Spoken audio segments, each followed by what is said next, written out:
ഒരു ദിവസം രൂപ് അവളുടെ കൂട്ടുകാരികളുടെ ഒപ്പം പട്ടം പറത്തി വീട്ടിലേക്ക് തിരിച്ചെത്തുമ്പോൾ അവളുടെ ചേച്ചിയായിട്ടുള്ള സത്യ വീട്ടിൽ വന്നിട്ടുണ്ടായിരുന്നു. ചേച്ചിയെ കണ്ട ഉടനെ തന്നെ എന്തിനാണ് തിരിച്ചു വന്നത്, എവിടെ നിന്നാണോ വന്നത് അവിടേക്ക് തന്നെ പൊക്കോളാനായിട്ട് റൂബ് പറയുന്നുണ്ട്. സത്യ അവള് സ്നേഹിച്ച ഒരു പയ്യന്റെ കൂടെ ഒളിച്ചോടി പോയതായിരുന്നു, അതുകൊണ്ടാണ് റൂബിന് ഇത്രയും ദേഷ്യം. എന്നാൽ സത്യ പറയുന്നത് ഞാൻ പറയാൻ പോകുന്നത് നീ ഒന്ന് കേൾക്കണമെന്നാണ്. അവൾ ഇനി കുറച്ചു നാള് മാത്രമേ ജീവനോടെ ഉണ്ടാകൂ എന്നും അവളുടെ കൂടെ തന്റെ അനിയത്തിയായിട്ടുള്ള റൂബിനോട് വരണമെന്നും അവളുടെ വീട്ടിൽ നിൽക്കണമെന്നും അത് മാത്രല്ല അവളുടെ ഭർത്താവായിട്ടുള്ള ദേവിനെ കല്യാണം കഴിക്കണമെന്നും പറയാണ്. ഇത് കേട്ട് റൂബ് ഷോക്ക് ആവുന്നുണ്ട്. പക്ഷെ ചേച്ചിയുടെ സന്തോഷത്തിന് വേണ്ടി അവൾ അതിന് സമ്മതിക്കാണ്. പക്ഷെ അവൾക്ക് ഇത് സമ്മതിക്കണമെന്നുണ്ടെങ്കിൽ ഒരു കണ്ടീഷൻ ഉണ്ടെന്ന് പറയുന്നുണ്ട്. അവൾ ആ ഒരു വീട്ടിലേക്ക് കയറി വരുന്നുണ്ടെങ്കിൽ അത് അവിടുത്തെ മരുമകളായിട്ട് മാത്രമായിരിക്കും. പക്ഷെ സത്യജീവനോടുള്ളപ്പോ അവളുടെ ഭർത്താവ് ഈ ഒരു വിവാഹത്തിന് ഉറപ്പായിട്ടും സമ്മതിക്കില്ല. അവള് മരിച്ചാൽ മാത്രമേ അതിന് അവൻ സമ്മതിക്കുള്ളായിരുന്നു. എന്നാൽ സത്യ മരിച്ചതിന് ശേഷം അവളുടെ ഭർത്താവ് റൂബിനെ കല്യാണം കഴിക്കാൻ സമ്മതിച്ചില്ല എന്നുണ്ടെങ്കിൽ അവൾ എന്ത് ചെയ്യും, എവിടെ പോകുമെന്ന് ചോദിക്കുന്നുണ്ട്. സത്യ പക്ഷെ റൂബിന് വാക്ക് കൊടുക്കാണ്, ഉറപ്പായിട്ടും എന്റെ മരണശേഷം എന്റെ ഭർത്താവ് നിന്നെ കല്യാണം കഴിക്കുമെന്ന്. പക്ഷെ റൂബയ്ക്ക് ഈ ഒരു സത്യം വേണ്ട. കാരണം സത്യ മരിച്ചു കഴിഞ്ഞിട്ട് അവളുടെ സത്യത്തിന് എന്ത് മൂല്യമാണ് ഉള്ളതെന്ന് റൂബ് ചോദിക്കുന്നുണ്ട്. അതുകൊണ്ട് തന്നെ വേറെ വഴിയില്ലാതെ സത്യയുടെ ഭർത്താവ് ദേവിനെയും റൂബയെയും തമ്മിൽ വിവാഹം കഴിപ്പിക്കുന്നുണ്ട്. കല്യാണ സമയത്ത് അവർ പരസ്പരം മുഖം പോലും നോക്കുന്നുണ്ടായിരുന്നില്ല. രാത്രിയായപ്പോ ദേവ് റൂബിന്റെ അടുത്ത് വന്നതിന് ശേഷം തന്റെ ഭാര്യക്ക് വേണ്ടിയിട്ടാണ്, അവളുടെ സന്തോഷത്തിന് വേണ്ടിയിട്ടാണ് നിന്നെ ഞാൻ കല്യാണം കഴിച്ചതെന്നും ഈ വീട്ടിലെ മരുമകളായി എല്ലാ പരിഗണനയും നിനക്ക് ലഭിക്കുമെന്നും പക്ഷെ ഒരു ഭാര്യയായി എന്റെ അടുത്ത് നിന്ന് ഒരു സ്നേഹവും നീ പ്രതീക്ഷിക്കേണ്ടെന്നും പറഞ്ഞ് റൂബിന്റെ മുഖത്ത് പോലും നോക്കാതെ ദേവ് അവിടെ നിന്ന് പോകാം. ഇത് കേട്ട് റൂബ് ഇനി അവളുടെ ജീവിതം എങ്ങനെയായിരിക്കും എന്ന് കരുതി ഒരുപാട് സങ്കടപ്പെടുന്നുണ്ട്. പിറ്റേ ദിവസം എല്ലാവരും ഒന്നിച്ച് ഭക്ഷണം കഴിക്കുന്ന സമയത്തും രൂപ മാത്രം അവിടേക്കൊന്ന് വരിക പോലും ചെയ്തിട്ടില്ല. ദേവ് ഒരു പത്ര ഓഫീസാണ് നടത്തുന്നത്. പിറ്റേ ദിവസം റിലീസ് ചെയ്യാനുള്ള പത്രത്തില് ദേവ് ഒരു ആർട്ടിക്കിൾ എഴുതുന്നുണ്ട്. അത് അവരുടെ തൊട്ടടുത്തുള്ള ഗ്രാമമായിട്ടുള്ള ആ ഒരു സ്ഥലത്തെ കുറിച്ചായിരുന്നു. ഇതറിഞ്ഞ ദേവിന്റെ അച്ഛൻ അങ്ങനെ ഒരു ആർട്ടിക്കിൾ എഴുതിയിരുന്നു. അത് എഴുതിയിട്ടുണ്ടെങ്കിൽ വലിയ പ്രശ്നമാവും, അത് മുസ്ലിങ്ങളെ കുറിച്ചുള്ള ആർട്ടിക്കിൾ ആണെന്നെല്ലാം പറയുന്നുണ്ട്. എന്നാൽ ദേവ് അച്ഛൻ പറയുന്നതൊന്നും കേൾക്കുന്നില്ല. എന്ത് വന്നാലും ഞാൻ ആ ഒരു ആർട്ടിക്കിൾ എഴുതുമെന്ന് തന്നെ അവൻ ഉറച്ചു നിൽക്കാണ്. ഭക്ഷണം കഴിക്കാൻ പോലും താഴേക്ക് പോകാതെ ദൂരെയായി ഒരു ലേഡി പാടുന്നത് ആസ്വദിച്ച് കേട്ടോണ്ടിരിക്കുകയാണ് റൂബ്. റൂബിന് ഭക്ഷണവുമായി എത്തിയ കുറച്ച് പെണ്ണുങ്ങളോട് അവൾ ചോദിക്കുന്നുണ്ട് ആരാണ് പാടുന്നതെന്നും അവരുടെ പേര് എന്താണെന്നും. അവരുടെ പേര് ബഹാർ ബീഗം എന്നായിരുന്നു. ദേവ് ഒരു ആർട്ടിക്കിൾ എഴുതാൻ പോണെന്ന് പറഞ്ഞല്ലോ, ഒരു ഗ്രാമം മുസ്ലിംസിന്റെ, ആ ഒരു ഗ്രാമത്തിലുള്ള പെണ്ണ് തന്നെയായിരുന്നു ഈ ബീഗം. ഈ ബീഗം ഒരുപാട് കുട്ടികൾക്ക് പാട്ട് പഠിപ്പിച്ചു കൊടുക്കുന്നുണ്ട്. ആ ഒരു സൗണ്ടാണ് ഇപ്പോ റൂബ് കേട്ടുകൊണ്ടിരിക്കുന്നത്. റൂബിന് പാട്ട് പാടാനും പഠിക്കാനൊക്കെ വലിയ ഇഷ്ടമാണ്. പക്ഷെ ഈ ഒരു ഏരിയക്ക് പോകാനുള്ള അനുമതി റൂബിന് ഉണ്ടായിരുന്നില്ല.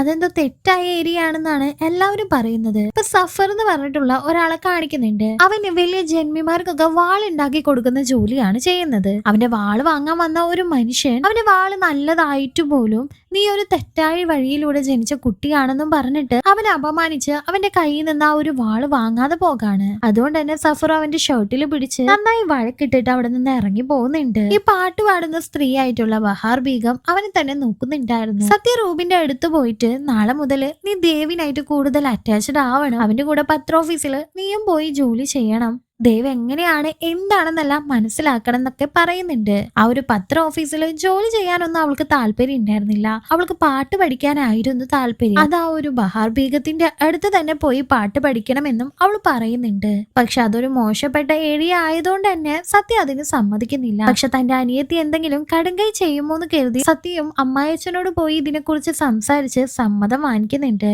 അതുപോലെ തന്നെ ദേവിനായി കൂടുതൽ അടുക്കാൻ വേണ്ടി പത്രം ഓഫീസിലേക്ക് പോകാനും റൂബിനോട് സത്യ പറയാണ്. ഓഫീസിനുള്ളില് മീറ്റിംഗ് നടന്നുകൊണ്ടിരിക്കുകയാണ്. കമ്പനി റൺ ചെയ്യണമെന്നുണ്ടെങ്കിൽ ഒരുപാട് അഡ്വർടൈസ്മെന്റ് വേണമായിരുന്നു. ഇപ്രാവശ്യം വിസ്കിയുടെ അഡ്വർടൈസ്മെന്റ് കൊടുക്കാമെന്നാണ് അവര് ചർച്ച ചെയ്യുന്നത്. പക്ഷെ അങ്ങനെ കൊടുത്തിട്ടുണ്ടെങ്കിൽ മുസ്ലിം കമ്മ്യൂണിറ്റിയിലുള്ള ആരും തന്നെ അവരുടെ ആ ഒരു പത്രം വാങ്ങിക്കില്ല എന്ന് ഒരു അഭിപ്രായം വരുന്നുണ്ട്. ഇത് കേട്ട് നിന്നിരുന്ന റൂബ് സാരിയോ കോസ്മെറ്റിക്സോ അങ്ങനെ എന്തെങ്കിലും നമുക്ക് അഡ്വർടൈസ്മെന്റ് ചെയ്യാമെന്ന് പറയാണ്.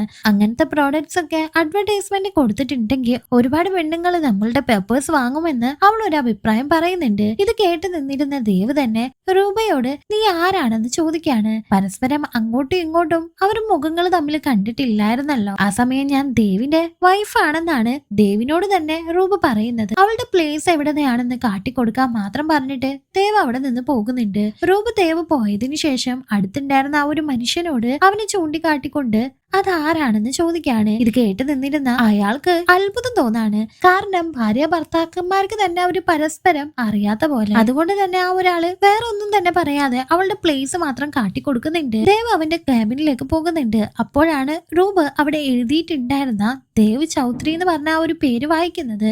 തന്റെ ഭർത്താവാണ് അതെന്നുള്ളത് അവൾക്ക് ഇപ്പോഴാണ് മനസ്സിലാവുന്നത്. അവൾക്ക് അത് ആലോചിച്ച് എന്തോ പോലെ തോന്നാണ്. പിറ്റേ ദിവസം പാട്ട് പഠിക്കാനായി റൂബ് ആ ഒരു ഗ്രാമത്തിലേക്ക്, അതായത് ഹിരാമാൻഡിയിലേക്ക് പോകുന്നുണ്ട്. അവിടെ എന്തോ ഫെസ്റ്റിവൽ നടന്നുകൊണ്ടിരിക്കുകയായിരുന്നു. അതുകൊണ്ട് അവിടെ ഉണ്ടായിരുന്നവരെല്ലാം ഭയങ്കര ഡാൻസും പാട്ടും എൻജോയ്മെന്റും ഒക്കെയാണ്. അവിടെ പാട്ട് പാടിക്കൊണ്ടിരിക്കുന്ന ബീഗത്തിന്റെ കൂടെ ചേർന്ന് റൂബും പാട്ട് പാടുന്നുണ്ട്, ഡാൻസ് എല്ലാം കളിക്കുന്നുണ്ട്. ബീഗത്തിന് അവളുടെ പാട്ട് വളരെ ഇഷ്ടമായിരുന്നു. പക്ഷെ അവളുടെ പാട്ടിലെല്ലാം ഒരു വെളിച്ചമില്ല, ഒരു ദുഃഖം മാത്രമാണ്. നിന്റെ കല്യാണം കഴിഞ്ഞിട്ടുണ്ടോന്ന് ബീഗം അവളോട് ചോദിക്കുകയാണ്. അവളും കല്യാണം കഴിഞ്ഞതാണെന്നാണ് പറയുന്നത്. അതുപോലെ തന്നെ നിങ്ങളുടെ കൂടെ കൂടി പാട്ട് പഠിക്കാനാണ് ഞാൻ വന്നിരിക്കുന്നതെന്നും പറയുന്നുണ്ട്. പക്ഷെ കല്യാണം കഴിഞ്ഞവർക്കൊന്നും ഈ ഒരു പാട്ടിലൊന്നും കോൺസെൻട്രേറ്റ് ചെയ്യാൻ പറ്റില്ല എന്നായിരുന്നു ബീഗത്തിന്റെ അഭിപ്രായം. അതിനുശേഷമാണ് ബീഗം അറിയുന്നത് ചൗധരി ഫാമിലിയിലുള്ള ദേവ് ചൗധരിയുടെ ഭാര്യയാണ് റൂബ് എന്നുള്ള കാര്യം. അതുകൊണ്ട് തന്നെ നാളെ നീ വായൊന്നും നിന്റെ പാട്ടിന്റെ നിലവാരം അനുസരിച്ച് ഞാൻ നിന്നെ പഠിപ്പിക്കണോ വേണ്ടേ എന്ന് തീരുമാനിക്കാമെന്നും ബീഗം റൂബിനോട് പറയാണ്. അവളിപ്പോ ആ ഒരു സ്ഥലത്ത് നിന്ന് പുറത്തേക്ക് വരുമ്പോ അവളുടെ എതിർവശത്ത് നിന്ന് സഫർ വരുന്നുണ്ട്. ഈ ഒരു ഏരിയയില്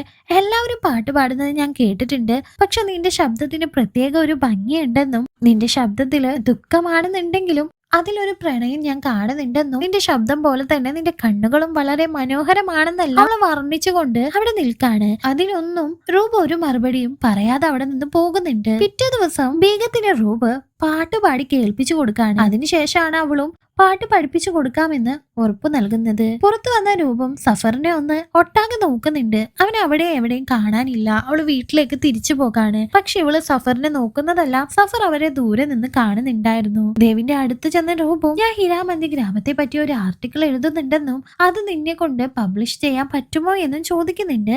അതിന് ദേവി സമ്മതിക്കുന്നുമുണ്ട്. ഹിരാമന്തിയെ പറ്റി ആർട്ടിക്കിൾ എഴുതാൻ വേണ്ടി രൂപ് ഒരാളെ കാണാൻ വേണ്ടി പോകാണ്. അവിടെ പോയി നോക്കുമ്പോ സഫർ അവിടെ ഉണ്ടായിരുന്നു. അവള് കാണാൻ പോയ അബ്ദുൾ എന്ന് പറഞ്ഞ ആളും ഈ സഫറും സഹോദരന്മാരെ പോലെയാണ്. അതുകൊണ്ട് രണ്ടുപേരും ഒരേ സ്ഥലത്ത് തന്നെയാണ് താമസിക്കുന്നത്. സഫർ ഇപ്പോൾ ഡയറക്റ്റ് റൂബിന്റെ അടുത്ത് പോയി നീ എന്നെ അന്വേഷിച്ച് വന്നതാണല്ലേ എന്ന് ചോദിച്ച് മോശം രീതിയിൽ സംസാരിക്കാനായിട്ട് തുടങ്ങാണ്. എന്റെ കല്യാണം ഓൾറെഡി കഴിഞ്ഞതാണെന്നും ഹിറാമന്തിയെ പറ്റി ഒരു ആർട്ടിക്കിൾ ഞാൻ എഴുതുന്നുണ്ട്, അതിനെപ്പറ്റി ചോദിക്കാൻ അബ്ദുളിനെ കാണാൻ വേണ്ടിയിട്ടാണ് ഞാൻ ഇവിടെ വന്നതെന്നും അബ്ദുൾ എവിടെയെന്നും അവള് ചോദിക്കുന്നുണ്ട്. സഫറും അവിടെയാണ് ഉള്ളതെന്നും പറഞ്ഞ് കൈ ചൂണ്ടിക്കാണിക്കാണ്. അവളും അബ്ദുളിനെ കണ്ട് ഞാൻ ഡെയിലി ന്യൂസിൽ നിന്നാണ് വരുന്നത് എന്നും ഹിറാമാൻതിയെ പറ്റി എനിക്ക് ചിലത് അറിയാനുണ്ട്, ഒരു ആർട്ടിക്കിൾ എഴുതാൻ വേണ്ടിയിട്ടാണെന്നെല്ലാം പറയുന്നുണ്ട്. മുസ്ലിങ്ങൾക്ക് എതിരായിട്ടാണ് ആ ഒരു ന്യൂസ് പേപ്പർ ഇരിക്കുന്നത്. അതുകൊണ്ട് തന്നെ റൂബിനെ ഹെൽപ്പ് ചെയ്യാൻ പറ്റില്ല എന്ന് അബ്ദുൽ പറയാണ്. എന്നാൽ റൂബിന്റെ പിന്നാലെ പോയ സഫർ അവൻ ഈ ഒരു ഹിറാമാൻതിയെ പറ്റി പറയാമെന്നും അവനെ പോലെ ഇതിനെക്കുറിച്ച് അറിയാവുന്നവരായിട്ട് ആരും ഇല്ല എന്നും പറയാണ്. ആക്ച്വലി സഫർ അനാഥനായിരുന്നു. അവന്റെ അച്ഛനും അമ്മയും അവനെ ഉപേക്ഷിച്ചിട്ട് പോയതാണ്. എന്നാൽ പോലും ആ ഒരു ഗ്രാമത്തെ കുറിച്ച് അവന് നല്ലപോലെ അറിയാമായിരുന്നു. എല്ലാവരും ആ ഒരു ഗ്രാമത്തെ പറ്റി മോശമായിട്ടാണ് പറയുന്നതെങ്കിലും ഇവിടെ ഒരുപാട് കാര്യങ്ങൾ നല്ലതായിട്ടുണ്ട് എന്നാണ് സഫർ പറയുന്നത്. അതെല്ലാം എനിക്ക് അറിയണമെന്ന് റൂബും പറയുന്നുണ്ട്. സഫർ പറഞ്ഞതനുസരിച്ച് വെള്ളിയാഴ്ച ദിവസം ഒരു ഏരിയയിലേക്ക് റൂബ് വരുന്നുണ്ട്. ഒരു വലിയ ഗ്രൗണ്ട് ആയിരുന്നു അത്. ആ ഗ്രൗണ്ടിന്റെ നടുവിലായിട്ട് സഫർ നിൽക്കുന്നുണ്ട്. ചുറ്റുള്ളവരെല്ലാം സഫറിന്റെ പേരും വിളിച്ച് അവരെ പ്രോത്സാഹിപ്പിച്ചുകൊണ്ടിരിക്കുകയാണ്. പെട്ടെന്ന് ഒരു എടഞ്ഞ കാള അവിടേക്ക് വരുന്നുണ്ട്. അതിനെ മെരുക്കാനായിട്ട് സഫർ ഒരുപാട് ശ്രമിക്കുന്നുണ്ട്. ആ കാള ഒട്ടും തന്നെ അടങ്ങുന്നുണ്ടായിരുന്നില്ല. അവസാനം അത് സഫറിനെ കുത്തിയിടുന്നുണ്ട്. ഇതെല്ലാം കണ്ട് റൂബ് നന്നായി തന്നെ പേടിക്കുന്നുണ്ടായിരുന്നു. ഒരു ചുമരിൽ പൊത്തിപ്പിടിച്ച സഫർ എങ്ങനെയൊക്കെ ആ കാളയെ മറച്ചിടാണ്. അങ്ങനെ ആ ഒരു ഗെയിമിൽ അവൻ വിജയിക്കുന്നുണ്ട്. ആ ഒരു മത്സരം കഴിഞ്ഞതിന് ശേഷം റൂബ് അവന്റെ അടുത്ത് വന്ന് ചൂടാവാണ്. നീ എന്തിനു വേണ്ടിയിട്ടാണ് ഇങ്ങനെയെല്ലാം പ്രാന്ത് ചെയ്യുന്നതെന്നും എന്നോട് എന്തിനാണ് ഇങ്ങോട്ട് വരാൻ പറഞ്ഞത് എന്നെല്ലാം ചോദിക്കാണ്. സഫറിന് അവന്റെ ജീവിതത്തിൽ ആരും തന്നെ ഇല്ലായിരുന്നു. അതുകൊണ്ട് അവനക്ക് ജീവിച്ചിരിക്കാനുള്ള താല്പര്യവും ഇല്ല.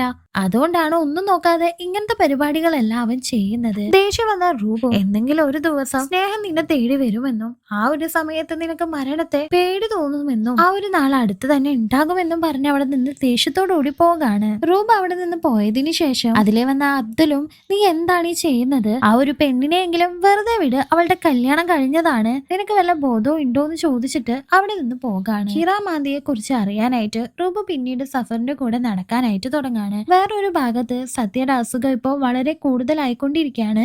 റൂബ പാട്ട് പാടുന്നത് കേട്ട ബീഗം അവൾ പാടുന്ന പാട്ടിൽ എന്തോ ഒരു വ്യത്യാസം ഉണ്ടെന്നും പാട്ടിലല്ല പക്ഷെ അവളുടെ മനസ്സിലാണ് ആ ഒരു വ്യത്യാസം എന്നും ബീഗം പറയാണ്.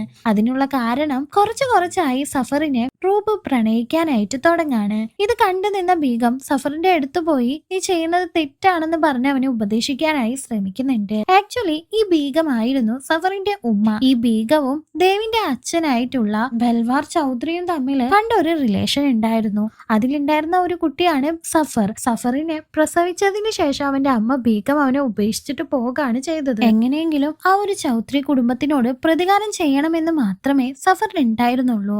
അതിനു വേണ്ടിയിട്ട് അവന് ഉപയോഗിക്കാൻ വെച്ചിരിക്കുന്ന ഒരാൾ മാത്രമാണ് റൂബു. ആ ഒരു പെണ്ണിലൂടെ ഞാൻ എന്റെ പ്രതികാരം വീട്ടുമെന്ന് സഫർ അവന്റെ ഉമ്മയോട് പറയുന്നുണ്ട്. ആക്ച്വലി സഫർ ആ ഒരു കുടുംബത്തിനോട് പ്രതികാരം ചെയ്യാൻ വേണ്ടിയിട്ടാണ് റൂബിനോട് അടുക്കുന്നതെന്നുണ്ടെങ്കിലും പതിയെ അവൻ അവളോട് ഇഷ്ടം തോന്നാനായിട്ട് തുടങ്ങാണ്. അവര് രണ്ടുപേരും കുറച്ചുകൂടി അറ്റാച്ച്ഡ് ആവാൻ പോകുന്ന സമയത്ത് ഇതെല്ലാം തെറ്റാണെന്ന് പറഞ്ഞ് സഫറിനെ റൂബ അവോയ്ഡ് ചെയ്യാനായിട്ട് തുടങ്ങാണ്. അബ്ദുൽ ആണെങ്കിൽ ഇപ്പോ മുസ്ലിംകൾക്ക് വേണ്ടി പോരാടാനായിട്ട് തുടങ്ങുന്നുണ്ട്. അബ്ദുൽ ഡയറക്റ്റ് ആയിട്ട് ദേവിന്റെ ഓഫീസിലേക്ക് പോയി ആ ഒരു ആർട്ടിക്കിൾ പബ്ലിഷ് ചെയ്തിട്ടുണ്ടെങ്കിൽ വലിയ കലാപങ്ങൾ ഉണ്ടാകും, അതുകൊണ്ട് തന്നെ അത് നിർത്തിവെക്കാനായിട്ട് ആവശ്യപ്പെടുന്നുണ്ട്. എന്നാൽ ദേവ് അത് ചെവി കൊള്ളുന്നുണ്ടായിരുന്നില്ല. റൂബ് ഇപ്പോ ഓരോ പ്രാവശ്യവും സഫറിനെ കാണാനായിട്ട് പോകുമ്പോൾ അവൻ അവളെ മൈൻഡ് ചെയ്യാതെ അവോയ്ഡ് ചെയ്തുകൊണ്ടിരിക്കുകയാണ്. ഒരു ദിവസം റൂബും ദേവും തമ്മിൽ സംസാരിച്ചുകൊണ്ടിരിക്കുന്നത് കണ്ട സത്യ ഇപ്പോഴെങ്കിലും അവര് തമ്മിൽ സംസാരിക്കാനായിട്ട് തുടങ്ങിയല്ലോ എന്നുള്ള ആശ്വാസത്തില് അവരെ ഡിസ്റ്റർബ് ചെയ്യാതെ അവിടെ നിന്ന് മാറി നിൽക്കുന്നുണ്ട്. കുറച്ചു നാളുകൾക്ക് ശേഷം തന്നെ സത്യയുടെ അസുഖം വളരെ കൂടുതലാവാണ്. ദേവിനോട് സത്യ ഈ ഒരു സ്ഥലത്ത് കലാപം ഉണ്ടാകുന്നതിന് മുമ്പ് തന്നെ രൂപിനെയും കൂട്ടിക്കൊണ്ട് വേറെ എവിടെയെങ്കിലും പോകാൻ ആവശ്യപ്പെടാണ്. നിന്നെ വിട്ട് ഞാൻ എവിടെയും പോകില്ല എന്ന് പറയുമ്പോ ഞാനാണ് നിങ്ങളെ വിട്ട് ആദ്യം പോകാനായിട്ട് പോകുന്നത്. എത്ര ഭാര്യമാർക്ക് ഭർത്താവിന്റെ മടിയിൽ കിടന്ന് മരിക്കാനുള്ള ഭാഗ്യം ലഭിക്കും, എനിക്കത് ലഭിച്ചു. നിങ്ങളും രൂപം നല്ല സന്തോഷമായിട്ട് ഇരിക്കണമെന്ന് പറഞ്ഞ് അവൾ അവന്റെ മടിയിൽ കിടന്ന് തന്നെ മരണപ്പെടുന്നുണ്ട്. ദേവിനെതിരായിട്ട് ഇപ്പൊ ഒരുപാട് പോരാട്ടങ്ങൾ നടക്കുന്നതുകൊണ്ട് തന്നെ ദേവിന് ഓഫീസിൽ പോലും പോകാനായിട്ട് കഴിയുന്നുണ്ടായിരുന്നില്ല. ഇതിനു മുകളിൽ ഇവിടെ ഇരുന്നിട്ടുണ്ടെങ്കിൽ ശരിയാവില്ല എന്ന് കരുതി വേറെ നാട്ടിലേക്ക് പോകാൻ അവര് പ്ലാൻ ചെയ്യുന്നുണ്ട്. സഫറിന്റെ അടുത്ത് ചെന്ന് അവൾ ഈ ഒരു നാട് വിട്ടു പോകാൻ പോകുന്നു എന്നും സഫറിനെ ഇഷ്ടമായിരുന്നു എന്നുള്ള സൂചനകൾ കൊടുക്കാനായിട്ട് തുടങ്ങാണ്. എന്നാൽ അവൻ അവളെ ഒരു വട്ടം പോലും ഇഷ്ടപ്പെട്ടിട്ടില്ല എന്നാണ് സഫർ പറയുന്നത്. അവൻ നുണ പറയുന്നതാണെന്ന് അറിഞ്ഞുകൊണ്ട് തന്നെ കരഞ്ഞുകൊണ്ട് റൂബ് അവിടെ നിന്ന് പോകുന്നുണ്ട്. ദേവ് മരിച്ചുപോയ തന്റെ ഭാര്യയെ ഓർത്ത് വിഷമിച്ചിരിക്കുമ്പോ സഫർ ദേവിനെ കണ്ട് സംസാരിക്കുന്നുണ്ട്. സഫറിനും ദേവിനും അറിയില്ലായിരുന്നു തങ്ങളുടെ അച്ഛൻ ഒരാളായിരുന്നു എന്നുള്ള കാര്യം. ദേവിനോട് സഫർ ഒരു സജഷൻ പോലെ ചോദിക്കുകയാണ്, ഞാൻ കല്യാണം കഴിഞ്ഞ ഒരു പെൺകുട്ടിയെ സ്നേഹിക്കുന്നുണ്ട്, അവളോട് അവളുടെ ഭർത്താവിന് തീരെ താല്പര്യമൊന്നുമില്ല, ഞാൻ സ്നേഹിക്കുന്നത് തെറ്റുണ്ടോ, എന്താ ഞാൻ ചെയ്യേണ്ടതെന്നല്ല. ദേവ് പറയുന്നത് ആ ഒരു ഭർത്താവിനെ ഡയറക്റ്റ് ആയി കണ്ട് സംസാരിച്ച കാര്യങ്ങളെല്ലാം ശരിയാക്കാനാണ്. അതിനുശേഷം റംസാൻ ആയതുകൊണ്ട് രണ്ടുപേരും ഒന്നിച്ച് ഡാൻസ് ചെയ്യുന്നുണ്ട്. റൂബിനോട് ഇപ്പൊ അവളുടെ അമ്മായി അച്ഛൻ ഇനി മുതല് സത്യ ഇല്ല, അവള് നല്ല പോലെ തന്നെയാണ് ദേവിനെ നോക്കിയിരുന്നത്, നിന്റെ ഭർത്താവിന് ഇനി നോക്കേണ്ട കടമ നിനക്കാണ്, സത്യ ചെയ്തതുപോലെ തന്നെ ഒരു കുറവും ഇല്ലാതെ നീ അതെല്ലാം ചെയ്യണമെന്ന് പറഞ്ഞു കൊടുക്കുന്നുണ്ട്. അതുകൊണ്ട് തന്നെ റൂബ് ഇപ്പോ ദേവിനെ അന്വേഷിച്ചുകൊണ്ട് ആ ഒരു സ്ഥലത്ത് എത്താണ്. ദേവിനെയും സഫറിനെയും ഒന്നിച്ചു കണ്ട റൂബ് ഒന്ന് ഷോക്ക് ആവുന്നുണ്ട്. ദേവ് ഇപ്പൊ റൂബിന്റെ അടുത്ത് പോയി സംസാരിക്കുന്നത് കണ്ട സഫർ താൻ സ്നേഹിക്കുന്ന പെണ്ണിന്റെ ഭർത്താവ് ദേവാണെന്നുള്ള കാര്യം മനസ്സിലായി സങ്കടം തോന്നാണ്. ഇപ്പൊ റൂബിന്റെയും സഫറിന്റെയും കാര്യം ബലറാം ചൗധരി, അതായത് അവരുടെ രണ്ടുപേരുടെയും അച്ഛൻ അറിയുന്നുണ്ട്. ബഹാർ ബീഗ് എന്ന് പറഞ്ഞ ആ ഒരു പെണ്ണിന്റെ അടുത്ത് വന്ന് സഫർ ചെയ്യുന്നത് വളരെ മോശമായ കാര്യമാണെന്നും റൂബുമായി ഇനി മുതൽ സംസാരിക്കാൻ പോലും പാടില്ല എന്ന് പറഞ്ഞ് മനസ്സിലാക്കിക്കാനായിട്ട് പറയാണ്. ഇവരിങ്ങനെ സംസാരിച്ചുകൊണ്ടിരിക്കുന്ന സമയത്ത് തന്നെ അവിടേക്ക് സഫർ വരുന്നുണ്ട്. അവൻ ആദ്യമായിട്ടാണ് അവന്റെ അച്ഛനെയും അമ്മയെയും ഒന്നിച്ച് കാണുന്നത്. അഭിമാനം സംരക്ഷിക്കാൻ വേണ്ടിയാണ് തന്റെ അച്ഛൻ വന്നിരിക്കുന്നതെന്ന് സഫറിന് മനസ്സിലാകുന്നുണ്ട്. റൂബിനായിട്ടുള്ള ബന്ധം നിർത്തണമെന്നും ദേവും റൂബും തമ്മിൽ ഒന്നിച്ചു ചേരണമെന്നും അച്ഛൻ സഫറിനോട് പറയാണ്. എന്നാൽ സഫറിന് അത് സാധിക്കില്ല എന്ന് പറഞ്ഞത് കൊണ്ട് തന്നെ അവനെ കൊന്നു കളയാനായി അവന്റെ സ്വന്തം അച്ഛൻ ആളെ അയക്കുന്നുണ്ട്. സഫർ നന്നായി തന്നെ ഫൈറ്റ് ചെയ്ത് അവന്റെ ജീവൻ രക്ഷിക്കാണ്. ഇത് കണ്ടു നിന്ന അബ്ദുല് ഇതിന് കാരണക്കാരിയായത് റൂബ് ആയതുകൊണ്ട് തന്നെ അവളെ വെറുതെ വിടില്ല എന്ന് തീരുമാനിക്കുന്നുണ്ട്. എന്നാൽ റൂബിനെ എന്തെങ്കിലും ചെയ്തിട്ടുണ്ടെങ്കിൽ അബ്ദുലിനെ തന്നെ കൊല്ലുമെന്നുള്ള ആ ഒരു നിലയില് സഫർ എത്തിയിട്ടുണ്ടായിരുന്നു. ഇതെല്ലാം അറിഞ്ഞ ബഹാർ ബീഗം തന്റെ മകന്റെ ജീവൻ ആപത്താണെന്ന് മനസ്സിലാക്കിക്കൊണ്ട് അതുകൊണ്ട് ഡയറക്റ്റ് റൂബിനെ പോയി കണ്ട് നിന്നോട് അവൻ അടുപ്പം കാണിച്ചത് ചൗധരി കുടുംബത്തെ നശിപ്പിക്കാനാണെന്നുള്ള കാര്യം എല്ലാം വ്യക്തമാക്കാണ്. ഇങ്ങനെ അവൾ ചെയ്തത് തന്നെ സഫറും റൂബും തമ്മിൽ കൂടുതൽ അടുക്കാതിരിക്കാൻ വേണ്ടിയിട്ടാണ്. മനസ്സ് തകർന്നു പോയ റൂബും ഒരുപാട് ചെന്നിരുന്ന് കരയാണ്. ദേവിന് ഇപ്പോ എന്തോ റൂബിനോട് ഇഷ്ടം തോന്നി തുടങ്ങുന്നുണ്ട്. അവളോട് സംസാരിക്കാനായി അവളുടെ റൂമിലേക്ക് പോകാമെന്ന് കരുതുന്നുണ്ടെങ്കിലും അവൻ എന്തോ മനസ്സ് മാറി തിരിച്ചു പോകുന്നുണ്ട്. താൻ ജീവന തുല്യം സ്നേഹിച്ച ആള് തന്നെ ചതിച്ചല്ലോ എന്നോർത്ത് റൂബ് ഇപ്പോ ദേവിന്റെ റൂമിലേക്ക് പോകുന്നുണ്ട്. അവരന്ന് ഒന്നിച്ചിരിക്കുകയാണ്. തന്റെ അമ്മ റൂബിനോട് കാര്യങ്ങളെല്ലാം പറഞ്ഞു എന്ന് മനസ്സിലാക്കിയ സഫർ വേഗം തന്നെ റൂബിനെ കാണാനായി അവളുടെ അടുത്തെത്തുന്നുണ്ട്. പക്ഷെ അവനെ അംഗീകരിക്കാൻ അവൾക്ക് പറ്റുന്നുണ്ടായിരുന്നില്ല. അതുകൊണ്ട് തന്നെ അവൾ കരഞ്ഞ് അവിടെ നിന്ന് പോകുന്നുണ്ട്. അടുത്ത ദിവസം തന്നെ തന്റെ ഭർത്താവായിട്ടുള്ള ദേവിനോട് റൂബ് തനിക്ക് ആ ഒരു ഗ്രാമത്തിൽ ഒരു പയ്യനെ ഇഷ്ടമായിരുന്നു എന്നും എന്നാൽ ഇപ്പൊ അങ്ങനെയൊന്നും ഇല്ല എന്നും പറയുന്നുണ്ട്. ആർട്ടിക്കിൾ ന്യൂസ് പേപ്പറിൽ വന്നതുകൊണ്ട് തന്നെ മുസ്ലിംകൾ ഒരുപാട് കലാപം സൃഷ്ടിക്കാണ്. ദേവിന്റെ ന്യൂസ് പേപ്പർ കമ്പനി തന്നെ അവര് കത്തിക്കുന്നുണ്ട്. റൂബ് വീട്ടിലിപ്പോ ആരെയും കാണാത്തതുകൊണ്ട് തന്നെ എല്ലായിടത്തും അന്വേഷിച്ചുകൊണ്ടിരിക്കുന്ന സമയത്ത് സഫർ അവളെ തേടിക്കൊണ്ട് അവിടേക്ക് വരാണ്. അവനും നടന്നതെല്ലാം റൂബിനോട് പറഞ്ഞ് മനസ്സിലാപ്പിക്കുന്നുണ്ട്. റൂബിനും അതെല്ലാം മനസ്സിലായതുകൊണ്ട് തന്നെ രണ്ടുപേരും പിന്നീട് ഒന്നാകാണ്. ദേവ് ഇപ്പൊ അവന്റെ കമ്പനിയിലെ ബാക്ക് ഡോറിലൂടെ രക്ഷപ്പെടാമെന്ന് കരുതുമ്പോൾ കലാപക്കാരുടെ കയ്യിൽ പെടുകയും അവന്റെ കൂടെ ഉണ്ടായിരുന്ന ആളെ ബാക്കിയുള്ളവരെല്ലാവരും ചേർന്ന് കുത്തിക്കൊല്ലുന്നുണ്ട്. ദേവിനെ കൊല്ലാനായി അവര് വരുന്ന സമയത്ത് റൂബും സഫറും വന്ന് ദേവിനെയും കൊണ്ട് അവിടെ നിന്ന് പോകാണ്. സഫർ അവന്റെ അമ്മയെ കൂട്ടിക്കൊണ്ടു പോകാനായി ചെല്ലുന്നുണ്ടെങ്കിലും അവളുടെ ജീവിതം തുടങ്ങിയത് അവിടെ നിന്നായിരുന്നു. അതുകൊണ്ട് അവിടെ തന്നെ അവസാനിക്കട്ടെ എന്ന് കരുതി അവൾ കൂടെ പോകുന്നില്ല. 3 പേരും ജീവൻ രക്ഷിക്കാൻ വേണ്ടി ഒരു റെയിൽവേ സ്റ്റേഷനിലേക്ക് പോകാണ്. അവിടെ ഒരുപാട് പേര് ഇതുപോലെ വന്നിട്ടുണ്ടായിരുന്നു. അവിടെ ഉണ്ടായിരുന്നവരെല്ലാം ഒരു ട്രെയിനിൽ കയറാൻ വേണ്ടി ശ്രമിച്ചുകൊണ്ടിരിക്കുകയാണ്. ആ കലാപം ഉണ്ടാക്കുന്നവരുടെ തലവൻ അബ്ദുൽ ആയിരുന്നു. ദേവിനെ രക്ഷിക്കാനായി സഫർ ശ്രമിച്ചുകൊണ്ട് തന്നെ സഫറിനെ പോലും കൊന്നുകളയാനായി അബ്ദുൽ പറയുന്നുണ്ട്. ദേവിന് നേരെ വരുന്നവരെ എല്ലാം സഫർ അടിച്ചിട്ട് അതിനുശേഷം നിങ്ങൾ പേടിക്കേണ്ട, വരുന്നവരൊക്കെ എന്റെ ആളാണ്, എന്നെ ഒന്നും ചെയ്യില്ല എന്ന് പറഞ്ഞുകൊണ്ട് അവര് രണ്ടുപേരെയും ആ ഒരു ട്രെയിനിൽ കിടത്തി വിടുന്നുണ്ട്. കുറച്ചു ദൂരം പോയതിനു ശേഷമാണ് റൂബിന് സഫർ ട്രെയിനിൽ കയറിയിട്ടില്ല എന്നുള്ള കാര്യം മനസ്സിലാകുന്നത്. അവനെ അന്വേഷിച്ച് അവള് പോകാണ്. അവരെ എല്ലാവരെയും അടിച്ചിട്ട് സഫർ വരാൻ വേണ്ടി പോകുമ്പോഴേക്കും ട്രെയിൻ എടുത്തു പോകുന്നുണ്ട്. റൂബ് അവനോട് വേഗം ഓടിക്കയറാനായി ആവശ്യപ്പെടാണ്. റൂബ് ഇപ്പോ സഫർ വേഗം വായോ എന്ന് പറഞ്ഞ് ഒച്ച എടുക്കുന്നുണ്ട്.